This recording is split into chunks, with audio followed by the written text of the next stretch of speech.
Bien, trabajo dentro del grupo dentro de esta línea de electroquímica ambiental.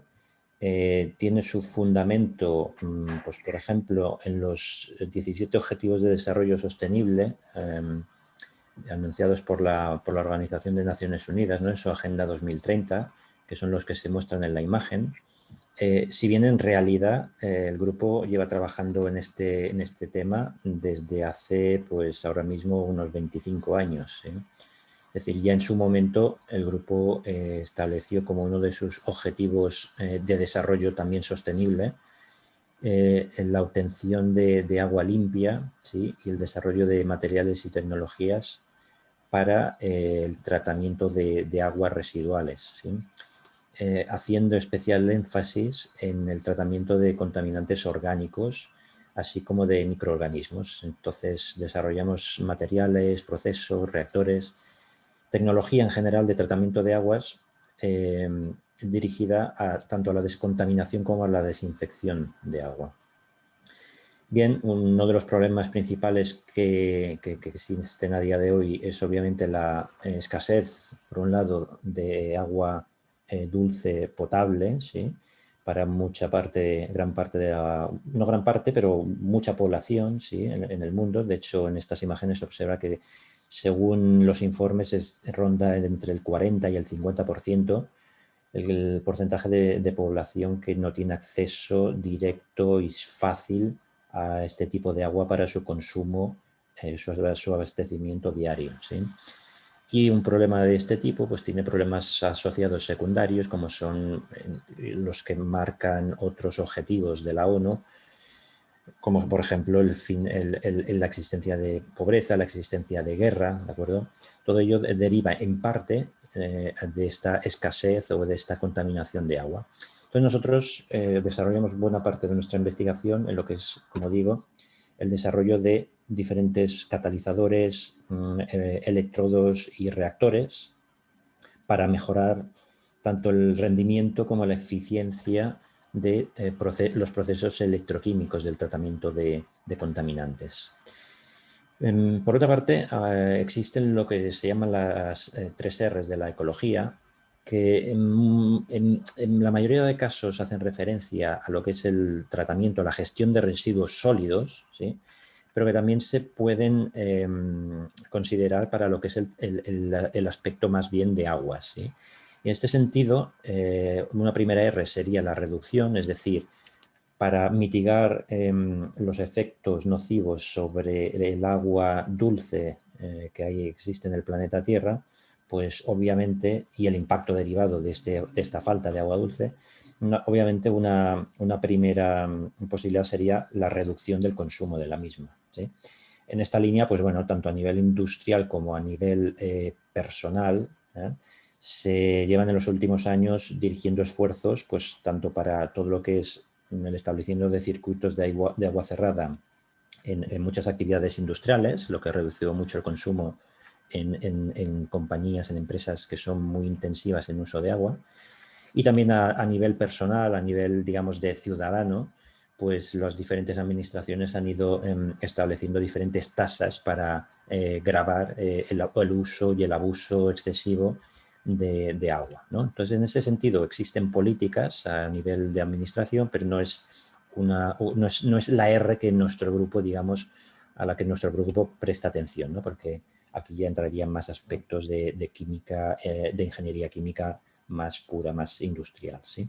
Nuestro grupo sí que, sin embargo, marca su trabajo en las otras 2 R's, en la reutilización o reuso y en el reciclaje, ¿no? Por un lado, el interés está en el desarrollo de materiales de catalizador, materiales de electrodo, reactores, que permitan obtener una calidad de agua tal que se pueda reutilizar para diferentes aplicaciones, ¿sí? Puede ir desde el riego de zonas de recreo, ¿no? Lo que sería pues, parques, jardines, hasta el riego en agricultura, el riego digamos, de vegetales que sean para consumo humano o animal, o bien para vertido en ciertas zonas, ¿sí? que exijan una cierta calidad de agua, ¿sí? Entonces, dependiendo de la normativa y dependiendo de las exigencias, nosotros desarrollamos procesos que intentan cumplir con esa calidad, ¿de acuerdo?, exigida. Y por otro lado, la R de reciclaje haría referencia al interés que tenemos en que esos catalizadores que utilizamos, homogéneos o heterogéneos, sobre todo heterogéneos, y esos electrodos, sean cátodos que sean ánodos, tengan una vida lo más larga posible y lo más deseable es que se puedan reutilizar, ¿no?, varias veces en el mismo proceso, ¿sí? Bien, un poco siguiendo con el contexto, ¿no?, del trabajo que estoy presentando, de la línea de trabajo que estoy presentando, nosotros siempre desde los inicios hemos intentado buscar lo que son las sinergias, ¿sí? Es decir, pasar de lo que sería el tradicional 1 más 1 igual a 2, ¿no?, a lo que sería el concepto de 1 más 1 igual a 3 o a 4 o a 5. Es decir, conseguir una ganancia, digamos, a priori inesperada gracias digamos, al impacto mutuo que tienen pues, los materiales, los electrodos, los procesos, unos con otros cuando se combinan, ¿sí? Entonces, esa combinación para buscar sinergias se puede realizar fundamentalmente de dos maneras, de dos grandes maneras, que son a través del acoplamiento o a través de la integración, ¿sí? Entonces, se pueden desarrollar procesos, tecnologías de tratamiento de aguas que sean acopladas, ¿vale? Es decir, desarrollar lo que son tratamientos multietapa, ¿sí? O tratamientos que serían secuenciales, ¿sí?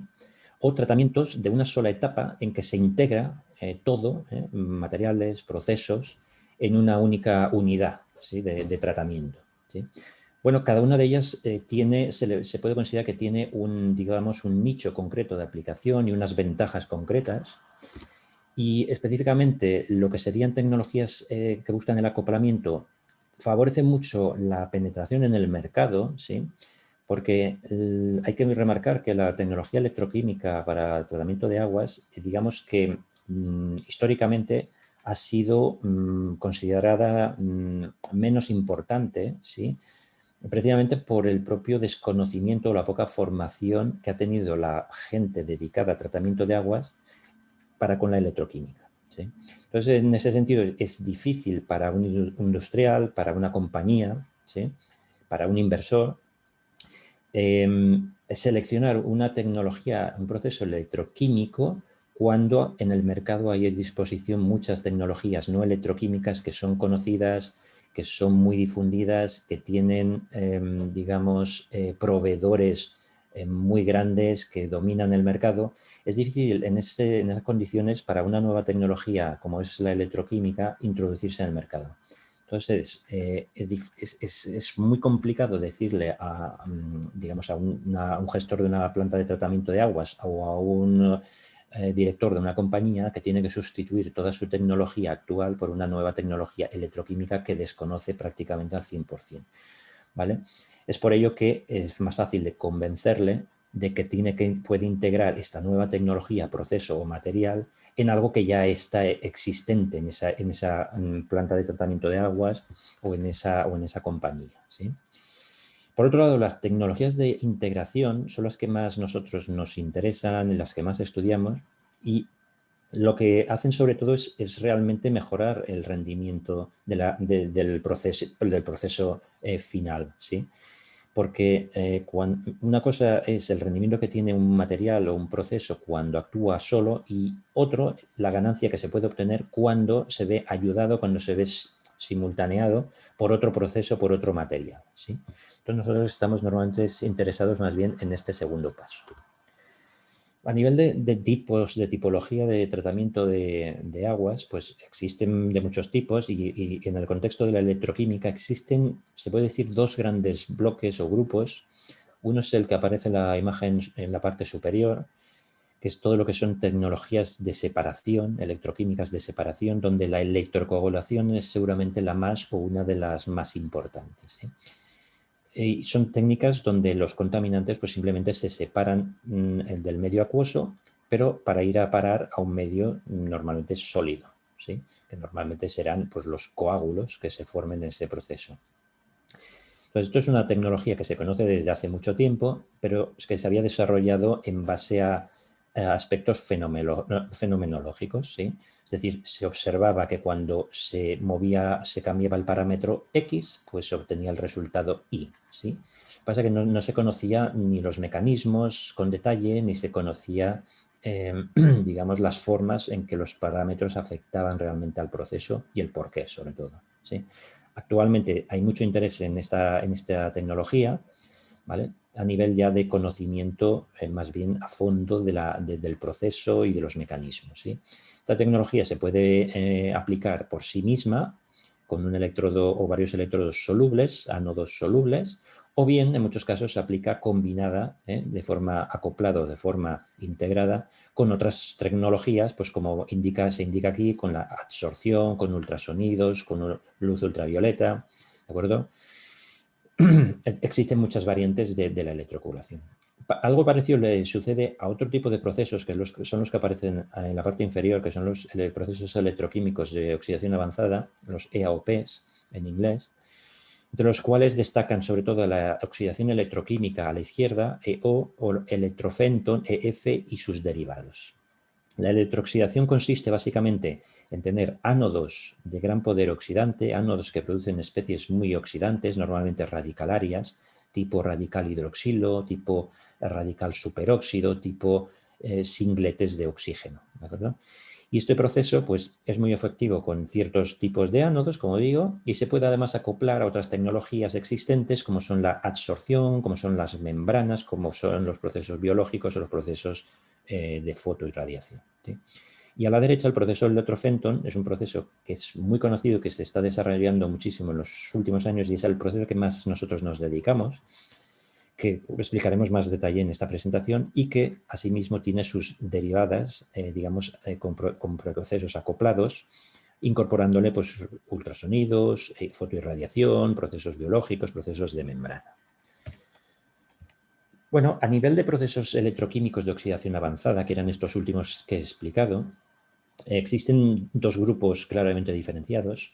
Existen aquellos procesos que se basan en catálisis homogénea, en los cuales el radical hidroxilo, que es el más oxidante, la especie más oxidante existente después del flúor, ¿sí? Con un potencial de reducción, oxidación, potencial redox de 2,8 voltios, se generan estos radicales en el seno de la disolución a tratar, ¿vale? Lo cual minimiza mucho las limitaciones por transporte de materia que se presentan en muchas otras tecnologías y que por tanto son menos eficientes, ¿no? Y estos procesos electroquímicos de oxidación avanzada se diferencian de los procesos electroquímicos también, pero de catálisis heterogénea, donde ese radical oxidante se genera también, pero absorbido sobre una superficie electródica, el ánodo normalmente. El cátodo también puede formar este tipo de especies, pero son reacciones normalmente menos importantes.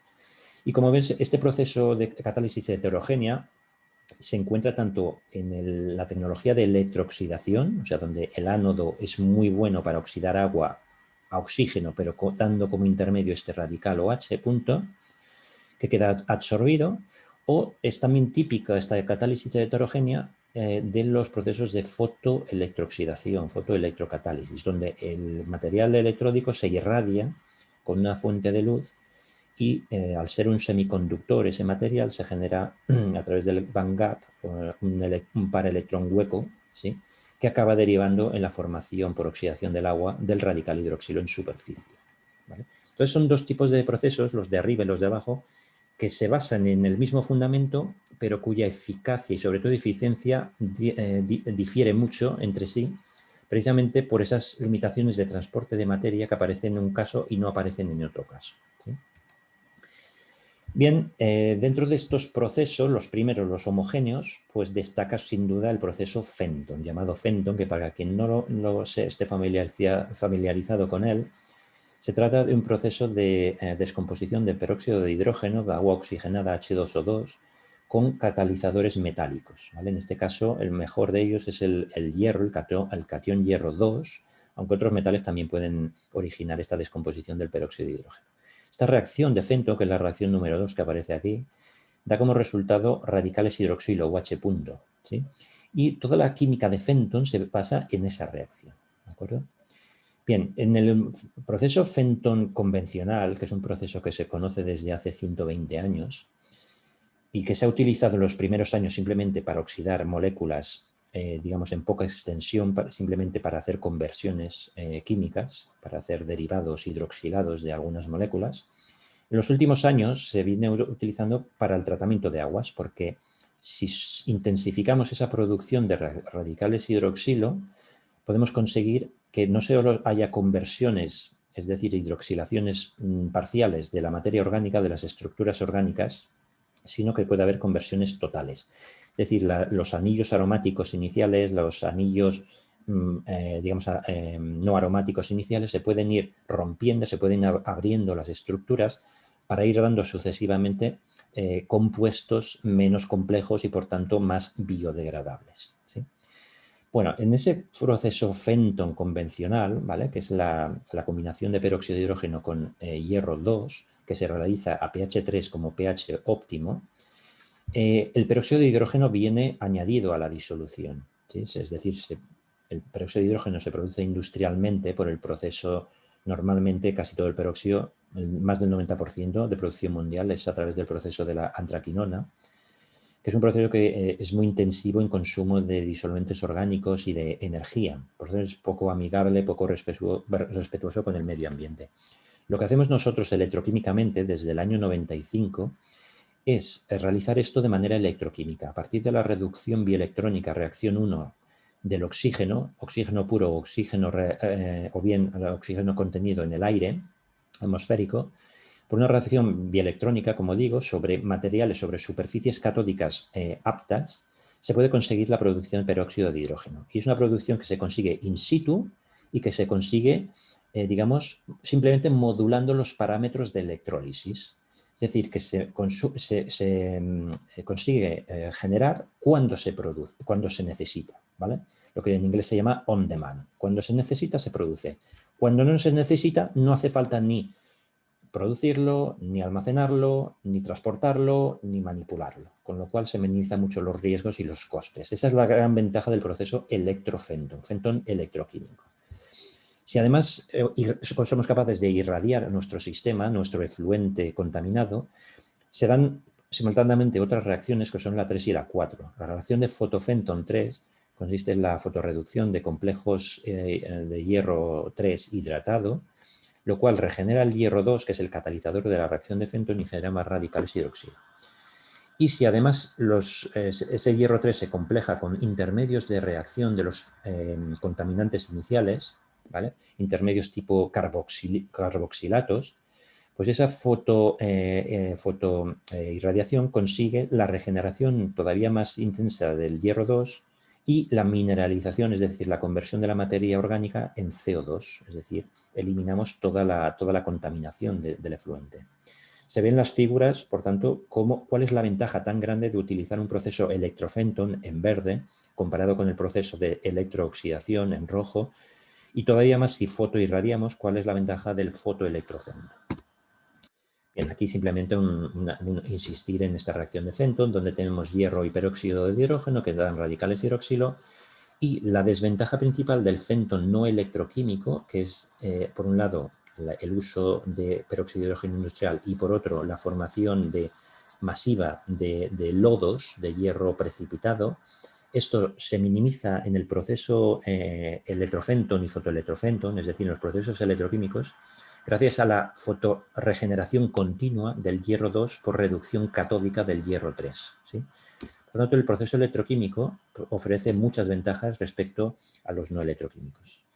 Esa producción de peróxido de hidrógeno que he indicado a partir de la reducción de oxígeno se puede hacer en tipologías de reactores muy diversas. Estos son los principales y son reactores que nosotros hemos utilizado para mejorar, para aumentar la eficiencia y la eficacia de la generación de peróxido de hidrógeno. Entonces existen, pues, de izquierda a derecha, reactores tipo batch con electrodos tridimensionales para favorecer esa reducción de oxígeno y a su vez la regeneración de hierro 2.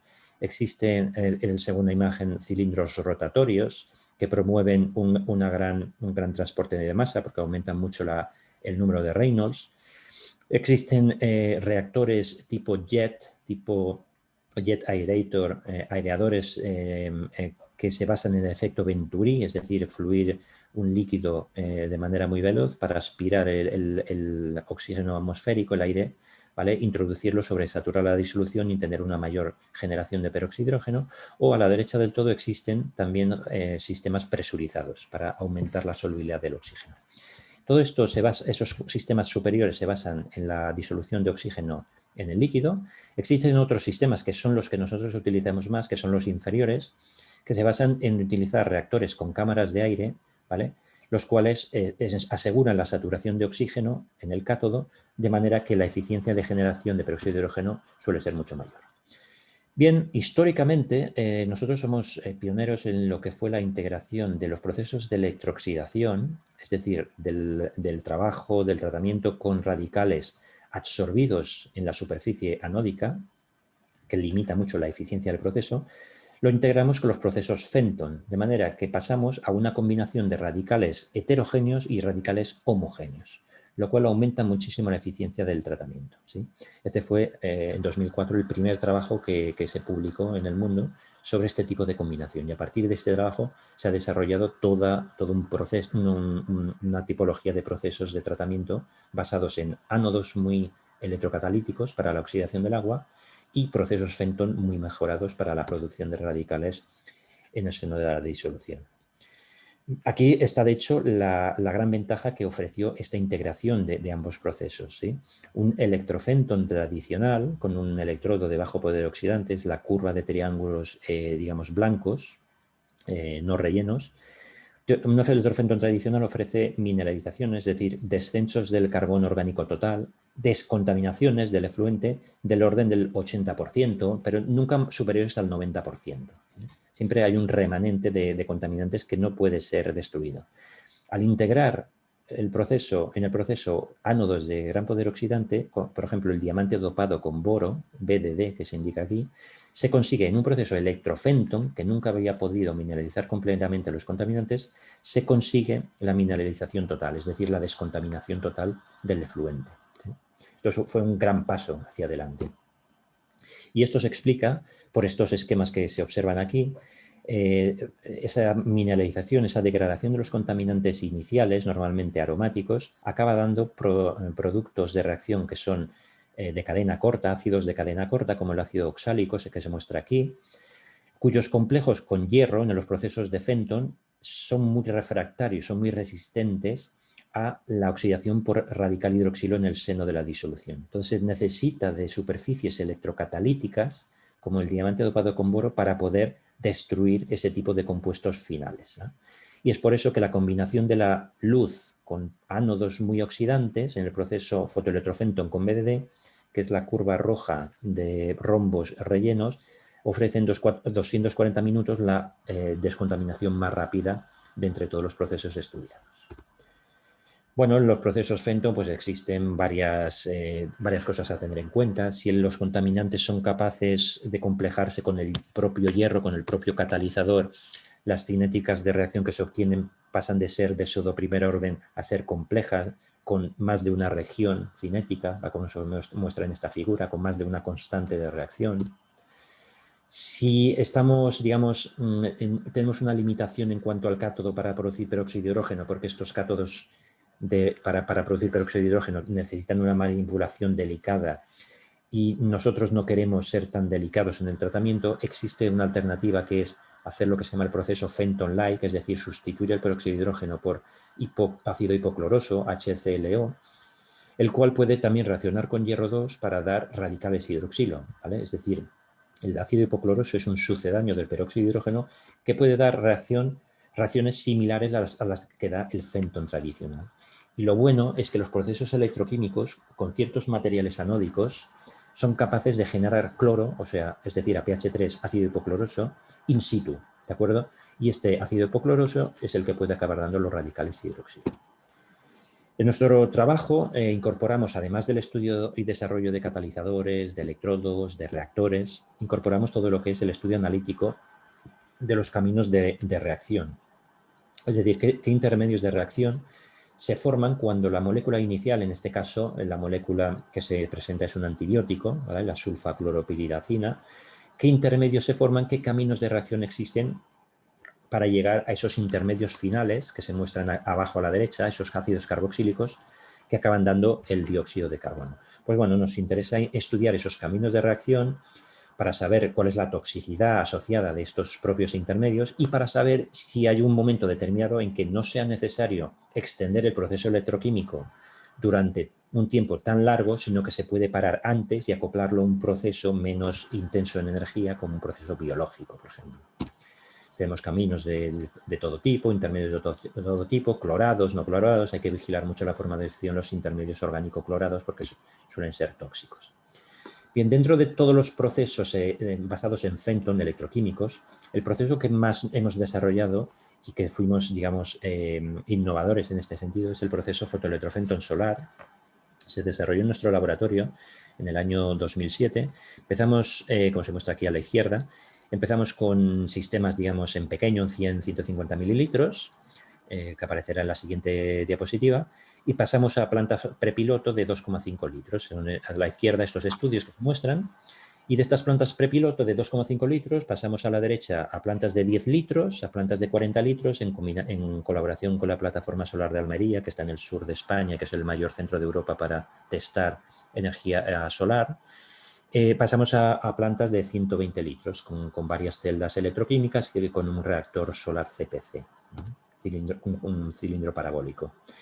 Bueno, estos son algunos resultados cuando comparamos procesos de Fenton irradiados y no irradiados. El electrofenton EF curvas negras vemos que es mucho menos efectivo que el fotoelectrofenton solar curvas rojas, ¿sí? ¿Por qué? Pues porque vemos en la imagen de abajo que intermedios como el ácido oxálico, en verde sería en el proceso fotoelectrofenton solar, es decir, casi no se acumula ácido oxálico y además se destruye completamente gracias a la interreacción de los fotones con el ácido oxálico. Mientras que curva azul sería el electrofenton, el ácido oxálico y compuestos análogos se acaban acumulando en la disolución, ¿vale? No se pueden destruir. Y eso es lo que lleva a que las descontaminaciones en esos casos sean parciales, ¿sí? Bueno, con el proceso fotoelectrofenton solar hemos conseguido eficiencias de corriente de mineralización que se llama altísimas. Se ven en las imágenes de las figuras de la derecha, son eficiencias del orden de 300, 400, 500%, ¿sí? Lo que muestra que no solo está actuando sobre nuestros contaminantes la electroquímica, es decir, los radicales hidroxilo formados electroquímicamente, sino que tiene un rol muy importante los fotones solares, los fotones ultravioleta, ¿vale? Que son encargados de fotolizar y fotorreducir, ¿vale? Los complejos de hierro 3. Esto mismo que normalmente hacemos trabajando en condiciones a corriente constante, en condiciones que se dice galvanostáticas, ¿vale? Se pueden obtener eficiencias de corriente muy elevadas trabajando a bajas corrientes. Se puede obtener también trabajando en condiciones potenciostáticas, es decir, a potencial controlado, que es lo que se observa en esta diapositiva. A potencial controlado, nosotros, en este caso, menos 0,30 voltios, conseguimos optimizar la reducción de oxígeno a peróxido de hidrógeno. Y tenemos eficiencias, se ve en la figura de la izquierda, en el medio, eficiencias que en el mejor caso supera el 80% durante todo el tratamiento, ¿sí? Es decir, somos muy eficientes en producir in situ el peróxido de hidrógeno, por lo tanto, somos muy eficientes, imagen derecha, en mineralizar, en descontaminar el agua, ¿de acuerdo? Y estos decaimientos, estos descensos de las contaminantes y de la materia orgánica, tratamos en colaboración con algún otro grupo, por ejemplo la Universidad de Guanajuato, de modelizarlos, de cara a que podamos, digamos, prever cuáles serán las tendencias de descontaminación, ¿sí? Modelos paramétricos, como se observa en este caso para el tratamiento de la eritromicina, que es otro antibiótico. Bueno, el desarrollo del proceso fotoelectrofenton solar pues, ha tenido históricamente en nuestro grupo varios pasos, varias etapas. Se comenzó en pequeño, como he dicho, se pasó a una planta de 2,5 litros, a una de 10 litros. El siguiente paso fue esta planta de 35 litros, ¿de acuerdo? Donde con un reactor electroquímico, simplemente, y donde se observa que el en rosa, el proceso fotoelectrofenton solar es superior a cualquier otro proceso electroquímico.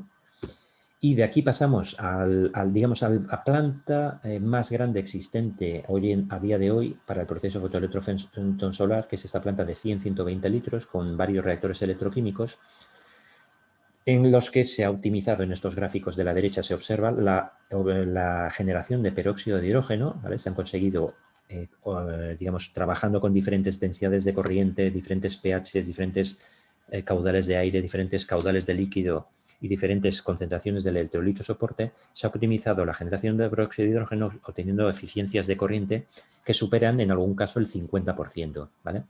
Estos son valores que son ciertamente altos porque hay que considerar que estos son reactores electroquímicos que son no divididos, es decir, es un sistema en recirculación y además la celda no es dividida.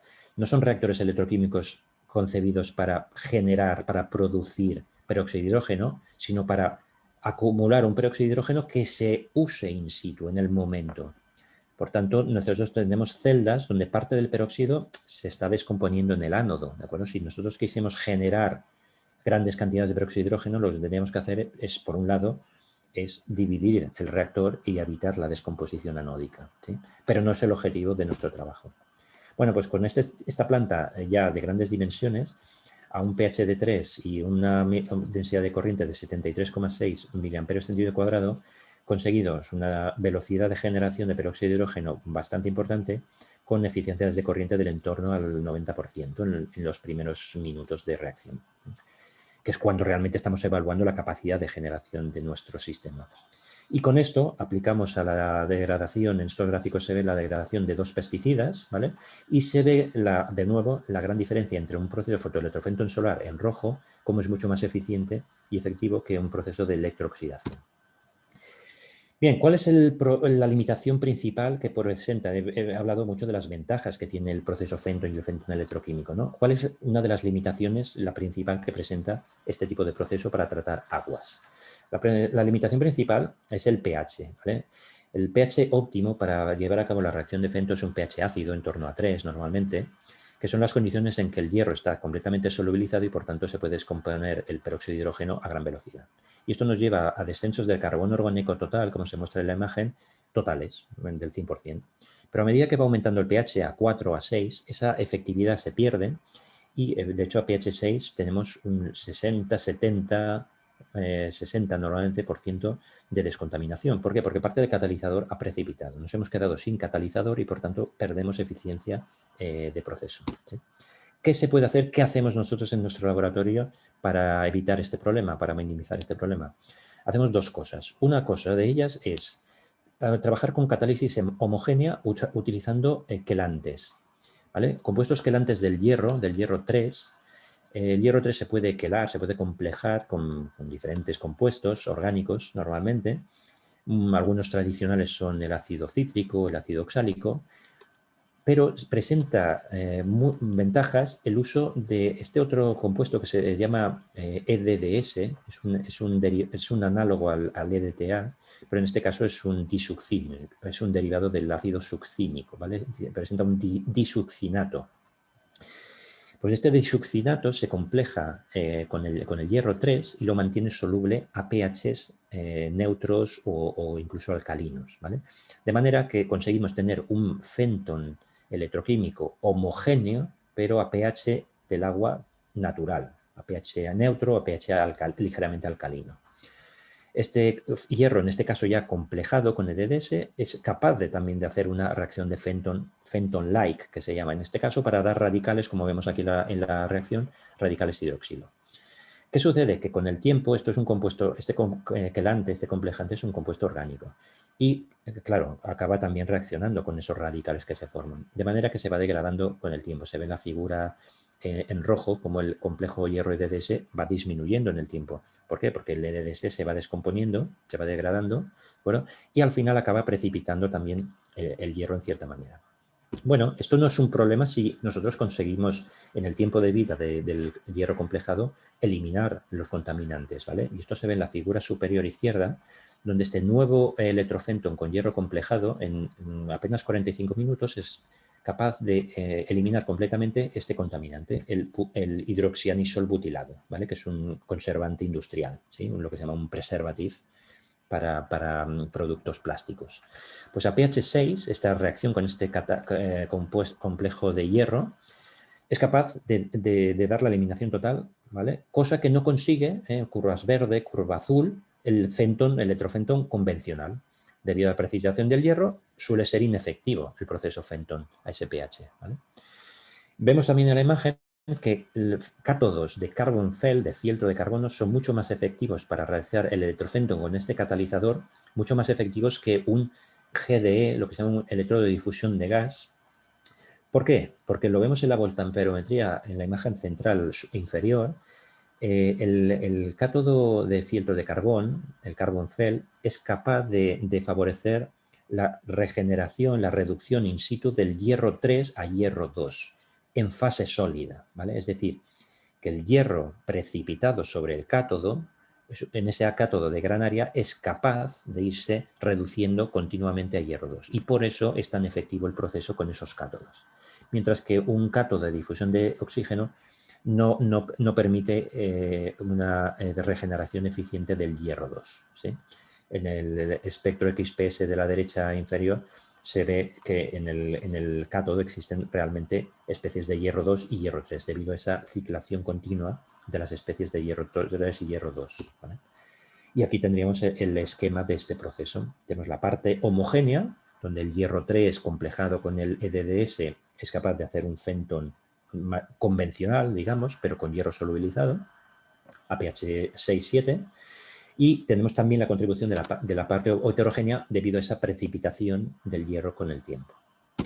Bien, eso que se consigue con cátodos de gran área, cátodos tridimensionales, se puede conseguir con cátodos bidimensionales, como ese electrodo de difusión de gas, que en condiciones de electrofeno hemos visto que no es eficiente para el proceso con el hierro quelado, pero que si lo fotoirradiamos, sí que pasa a ser eficiente ese cátodo. ¿Por qué? Porque ahora la reducción continua del hierro 3 a hierro 2 se favorece con la luz, no hace falta el cátodo, ¿de acuerdo? Entonces, por procesos de fotorreducción, conseguimos continuamente tener hierro 2 complejado en disolución.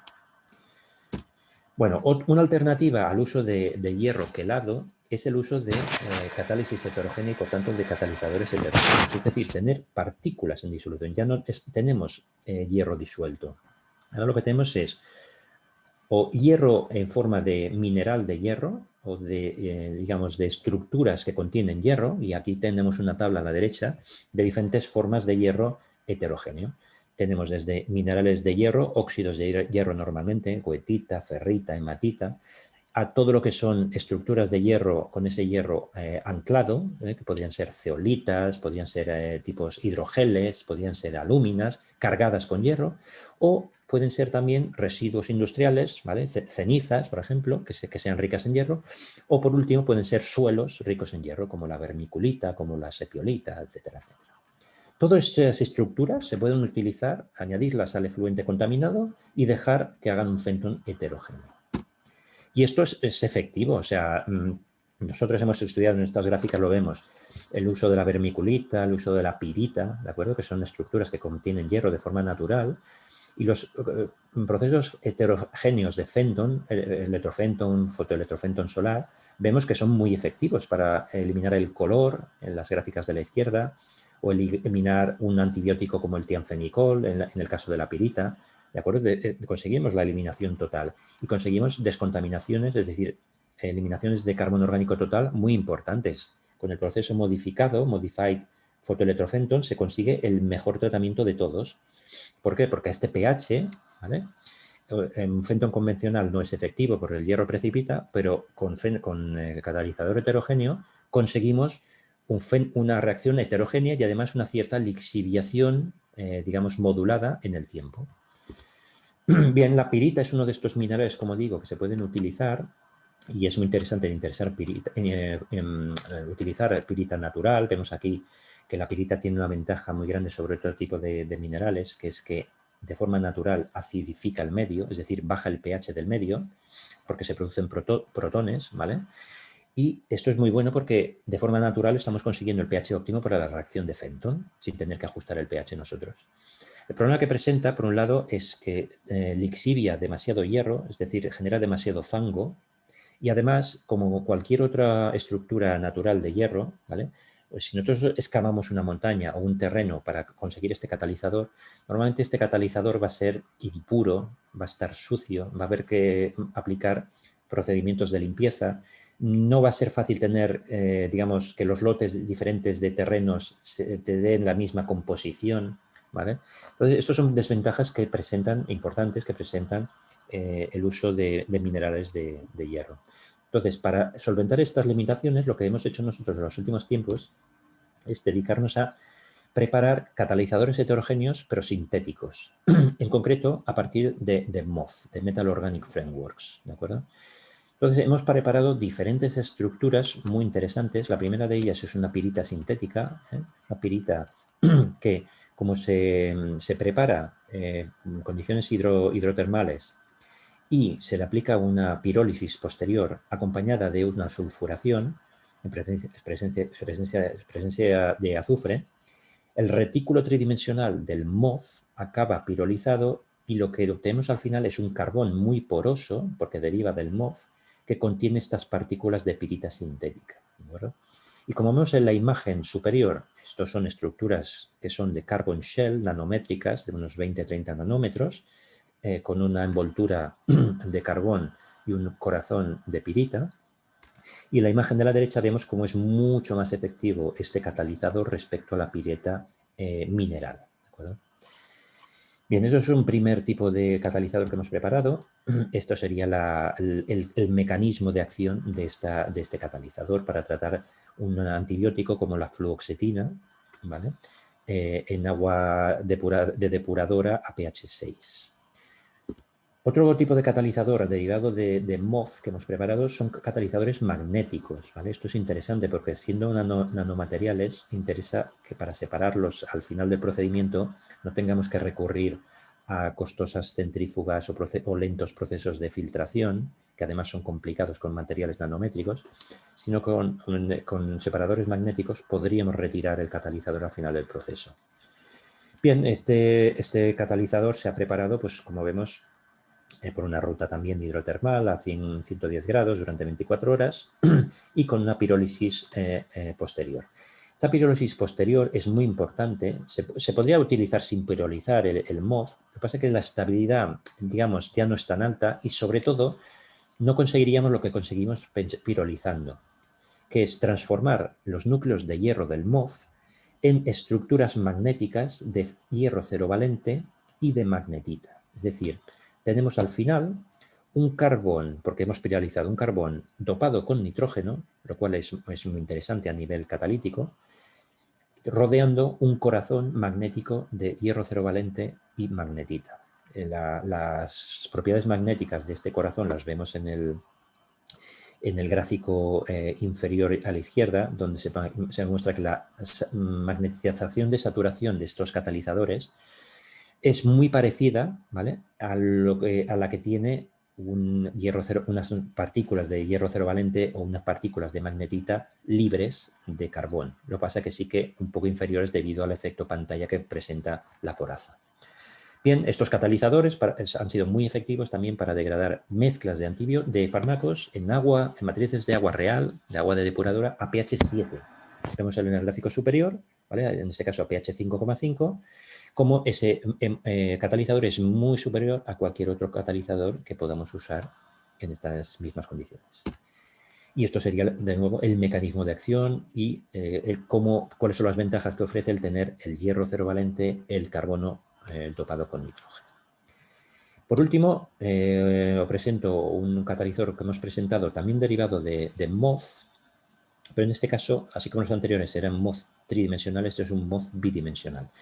Los MOF tridimensionales son muy interesantes, sobre todo para tratamiento de gases, de fluentes gaseosos, porque el gas pasa a través de todo el material y aprovecha los poros internos. En cambio, un líquido y los contaminantes de un líquido aprovechan menos la porosidad interna, de manera que lo que nos interesa a nosotros realmente es un catalizador con gran superficie expuesta a los contaminantes, ¿sí? En ese sentido, hemos preparado este MOF bidimensional, que además es un semiconductor, tiene el comportamiento de un semiconductor, ¿vale? Es decir, irradiándolo es capaz de generar el electrón hueco, lo cual aumenta mucho la generación de radical hidroxilo del sistema y además favorece la regeneración de hierro 3 a hierro 2, gracias al electrón formado sobre este fotocatalizador, ¿sí? Lo que es muy interesante es que el transporte de materia está tan favorecido en un MOF de este tipo bidimensional que somos capaces de usar un orden de magnitud inferior de cantidad de catalizador para hacer el tratamiento, lo cual a nivel de costes tiene un impacto enorme, ¿de acuerdo? De reducción de costes, ¿sí?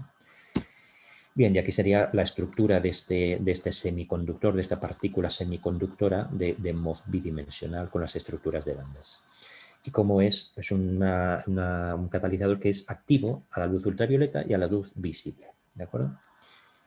Bien, aparte del diseño de catalizadores y el uso de estos catalizadores y el estudio del rendimiento de estos procesos, Fenton, CONIS y fotoirradiación con estos catalizadores, en el grupo desarrollamos también cátodos para producir peróxido de hidrógeno, ¿de acuerdo? Y también nos interesa y hacemos, digamos, un poco de diseño de reactor, ¿vale? Para mejorar la eficiencia de los procesos. Bien, todo esto que hacemos a nivel más de laboratorio, nuestro interés en último término es transferirlo, hacer transferencia de tecnología. Entonces, en este sentido, presento aquí un trabajo, una línea de trabajo que tenemos también, que es el tratamiento de efluentes de ganadería, ¿sí? En este caso de purines, es decir, de residuo de cerdo, ¿sí? La excreción del cerdo en la región en que yo vivo, aquí en España, es muy importante el volumen que se genera, ¿de acuerdo? Existen en nuestra región solo, existen aproximadamente 7 millones de cabezas de cerdo, ¿sí? Lo cual genera un gran problema de contaminación, ¿sí? Hay que gestionar estos purines, que se llaman, esta agua residual, lo que se llama en inglés swine wastewater, es el purín. Pues bueno, esto genera sobre todo un problema de contaminación de acuíferos por nitratos, ¿de acuerdo? Los nitratos que acaban lixiviando, es una formación de nitratos in situ por procesos biológicos, por la gran cantidad de nitrógeno que contienen estos efluentes, se transforman en nitratos y esto percola y contamina las aguas subterráneas.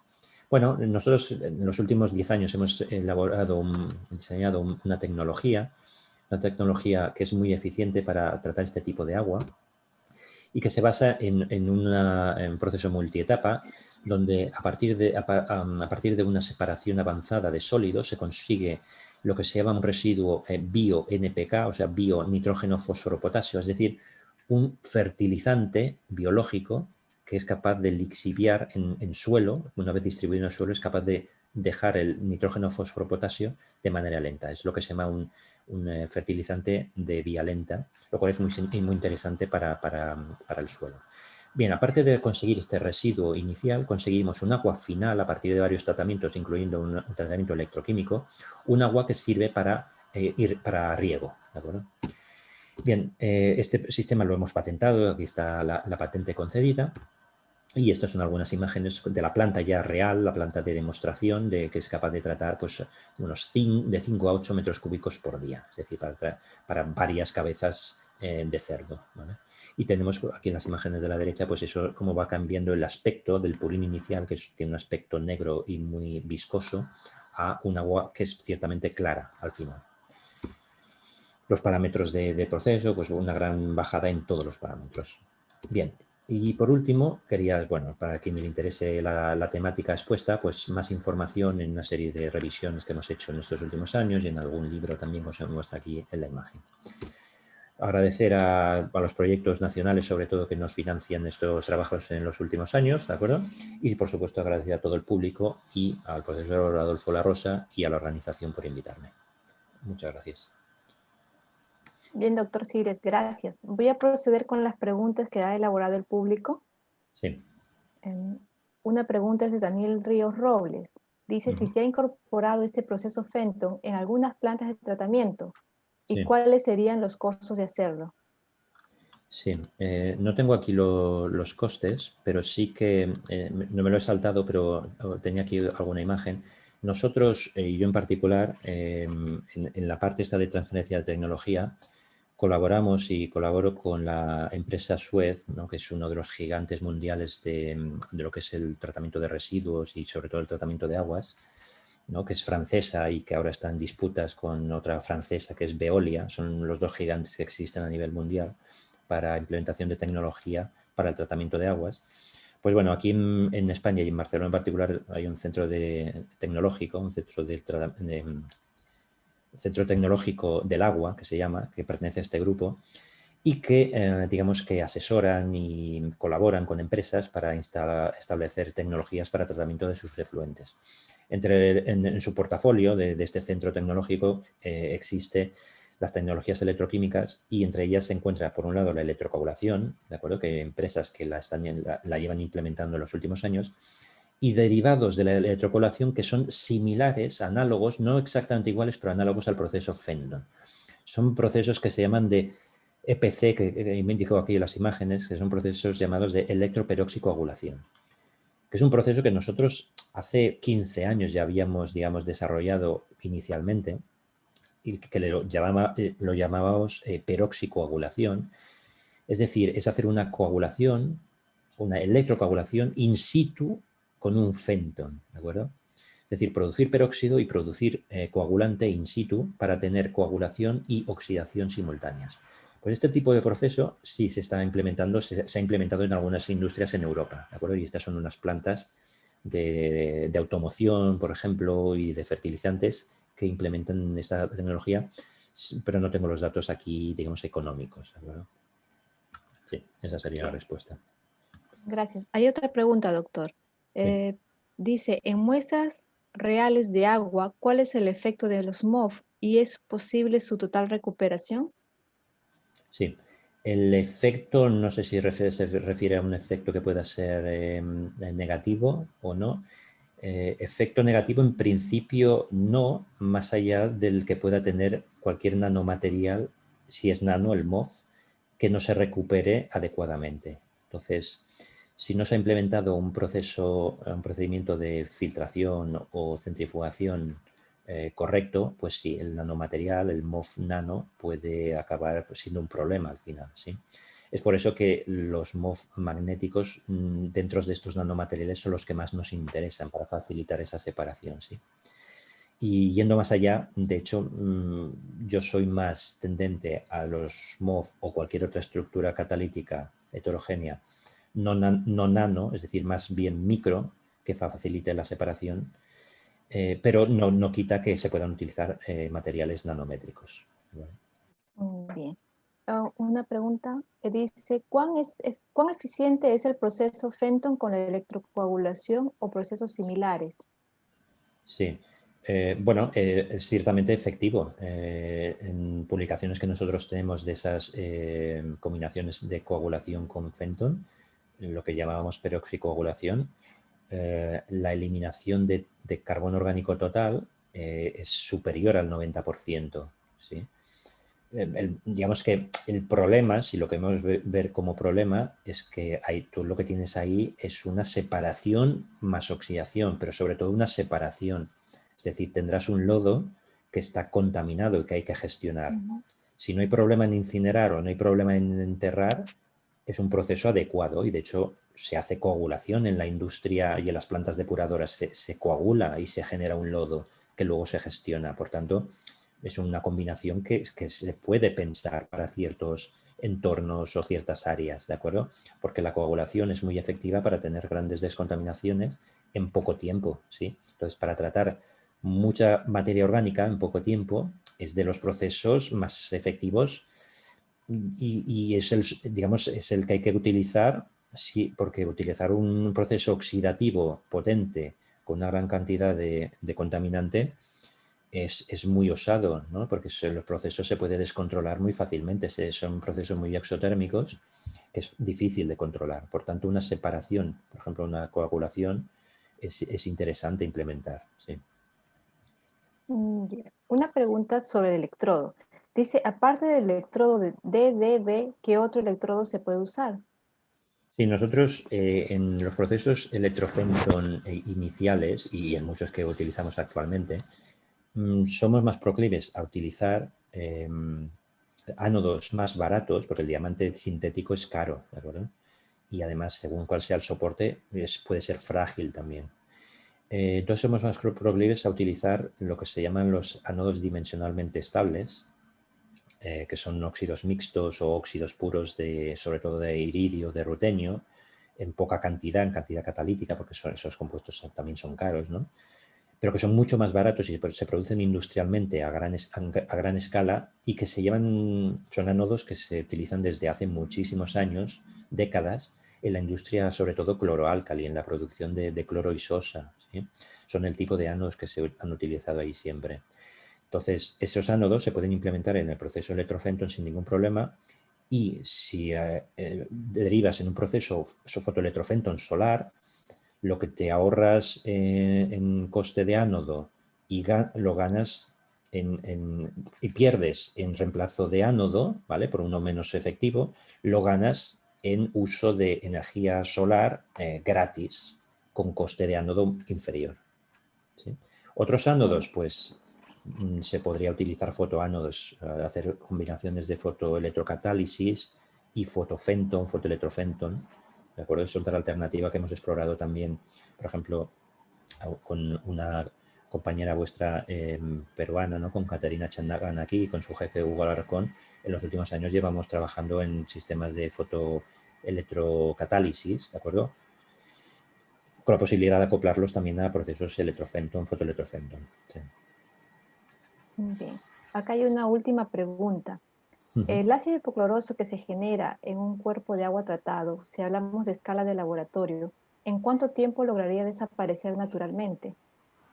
O sea, sin ningún proceso Bueno, intermediario para la esto purificación. dependerá de las condiciones de trabajo, porque claro, la concentración de cloro, de ácido hipocloroso que generas anódicamente es directamente proporcional a la corriente aplicada, más allá de reacciones parásitas, ¿vale? Sobre todo si hay materia orgánica o si hay compuestos nitrogenados que puedan consumir parte de ese cloro generado. Entonces, claro, la desaparición de ese cloro la puedes regular tú, la puedes modular básicamente con la corriente que aplicas, ¿sí? Entonces, puedes modularlo para tener suficiente para generar radical hidroxilo, pero sin ir a acumular de manera que te quede en el efluente. Si bien no es tampoco un gran problema acumular una cierta cantidad de cloro, porque de hecho las aguas que consumimos potables llevan un remanente de cloro, ¿sí? Entonces, bueno, es cuestión de modular las condiciones de electrogeneración de cloro para que quede más o menos remanente en disolución final. Bien. Bien, doctor Cires, muchas gracias por su participación, por compartir Sí. su conocimiento y experiencia en este tema tecnológico que tiene muchos avances. Muy bien, pues muchas gracias a ustedes. Un saludo. Gracias.